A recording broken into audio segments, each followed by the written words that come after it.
Hi, I want to talk to you about a very important topic today, which is anger management. Being angry doesn't feel good for the person on the receiving end, and it certainly doesn't feel good for the person who is angry. Now, that is not an art that I have mastered, unfortunately. The two of you are way better at it than I am. But it's something that I work at constantly, and I'm pretty good. I do not raise my voice one bit at work or outside home, but it's a little different at home. So, a bit of family history. First, my grandmother, she was a very determined and strong person. She was the principal of a high school, and to get herself heard, she always resorted to raising her voice. And I learned with time that if I wanted her to calm down, then I would have to speak louder than she did. I would have to raise my voice even, to be louder, and that calmed her down. Unlike most people that you really need to speak calmly with them for them to calm down, this was not the case with her. And another thing is, my cousin keeps on saying, this is the Sharifian blood. Jush miyarim, we boil suddenly, and it takes us 5 seconds, and then we're back to absolutely normal. But all of that are just, big excuses. I still have to be able to control myself. So why don't we dissect why I get angry? First thing I would say is lack of flexibility.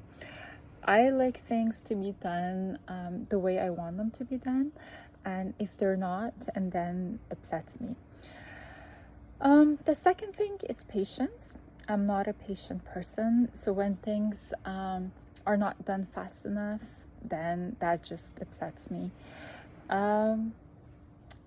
The third thing I would say is fatigue.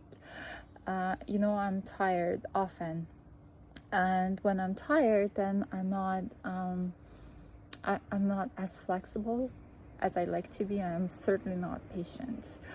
That also has to do with pressures in life.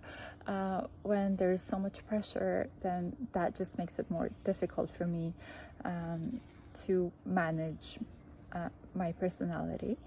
And the last thing I would say is my limited ability to control my anger, and that's a major flaw. That's something I keep on working at, and I think I've improved quite a bit over the years.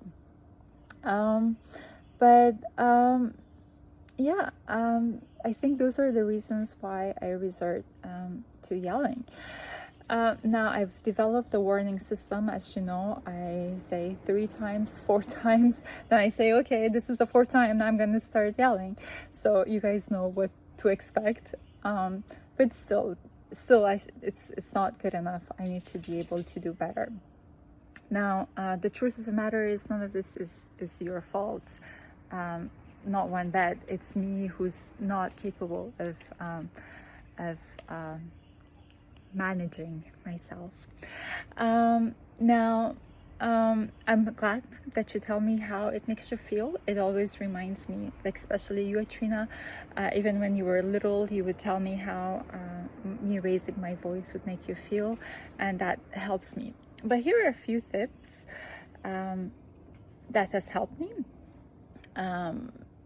First is to putting things in perspective, relativiser, like how important is this thing really for me to get upset over. The second thing is to count to 10 before I open my mouth. That usually lets the first wave of anger to just pass. Third is to exercise regularly. When I don't exercise, then I don't have a place to release all the pressure, and that just makes it worse. And also bringing my voice to a calmer tone, to speak more calmly. that does help. I learned that from a friend of mine. Just listening to her talk made me calm down. And yeah, and nothing like a good laugh.